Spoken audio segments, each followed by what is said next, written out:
মানে এই গরমে যে মানুষ ছবি দেখতেছে, এটা তো অনেক বড় একটা ব্যাপার। এবং দেখে সে তো একজনও নেগেটিভ কোনো কথাবার্তা বলেন। আমি নিজেও তো বলছি যে ছবি ভালো, ছবি ভালো। সবাই দেখে এনজয় করতেছে, সবাই দেখে বেরোতেছে। বাট আমাকে গরমটা আমাদের যেমন এই যে এখন আমার গাড়ি থেকে ঘাম বেয়ে বেয়ে আমার, ঠিক আছে? এই গরমের ভিতরে যে মানুষ এই যে দেখেন, হ্যাঁ, ঘাম বেয়ে বেয়ে পড়তেছে। এই গরমে যে মানুষ ছবি দেখতেছে এটা অনেক বড় ব্যাপার।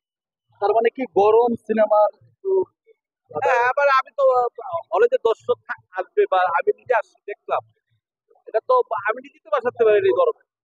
আসলে জোর জুড়ছে আবার মানুষের ফোন দিয়ে বের করে। এই গরমে যে ছবিগুলো দেখতেছে পাবলিক একটা বসে ছবি দেখবে, এটা তো অনেক বিশাল গরম একটা ব্যাপার। এবং ছবি দেখে তারা নিজেরা বলতেছে ভাই খুব ভালো ছবি বানাইছে, খুব ভালো ছবি বানাইছে। অ্যাকচুয়ালি মানে ছবি আমি তো বলছি যে আমি যদি ছবি খারাপ পেলাম ছবি জীবনে বানাবো, ছবিটা ডিক্লারই আমার বানাবো। এখন